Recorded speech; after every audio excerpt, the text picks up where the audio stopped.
თვითმმართველობის არჩევნებისთვის პოლიტიკურმა პარტიებმა სიებისა და მაჟორიტარი დეპუტატობის კანდიდატების დასახელება დაიწყეს.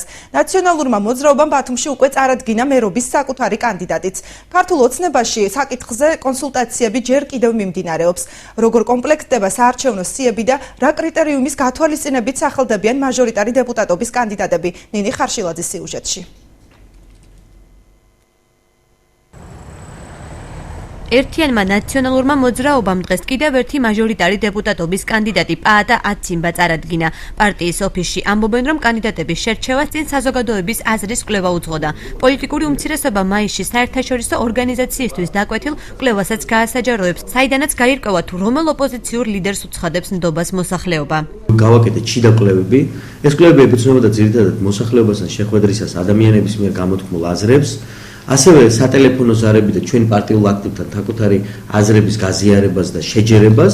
მაისის პირველ რიცხვებში, პირველ დეკადაში ცენტრალური ოფისის სხვა საერთაშორისო ორგანიზაციებთან ერთად გამოაქვეყნეს თავიანთი კვლევის შედეგებს, რომელიც აჩვენებს თუ რა რეიტინგი აქვს ჩვენს რეგიონში და კონკრეტულად ქალაქ ბათუმში ნაციონალურ მოძრაობას, ჩვენს მაჟორიტარ დეპუტატებს და რა თქმა უნდა ჩვენი მერობის კანდიდატს.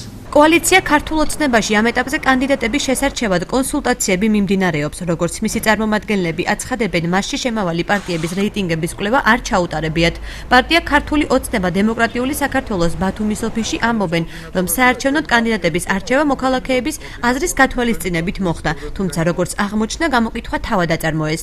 ქართული ოცნება დემოკრატიული საქართველოს წევრები, ზონის კოორდინატორები, ქვეკოორდინატორები ჩართული იყვნენ იმ პროცესებში, როდესაც დგებოდა იმ ადამიანის ვინაობის დადგენა თუ რაოდენ ქართულ ოცნების კოალიციაში წარსადგენად იქნებოდა უკეთესი კანდიდატურა. ამ ეტაპისათვის სავარაუდოდ შეჯერებულია უკვე მაჟორიტარი დეპუტატები უბნებიდან, მაგრამ მაინც ყოველ შემთხვევისათვის დასახელებისაკენ ჯერჯერობით ავშევიკავებთ. ვინ იქნება თვითმმართველობის არჩევნებში მონაწილე კანდიდატები? ნინო ბურჯანაძის ბლოკიდან კვლევის შედეგად გახდება ცნობილი, რომელსაც პოლიტიკური ორგანიზაცია ამ ეტაპზე აწარმოებს.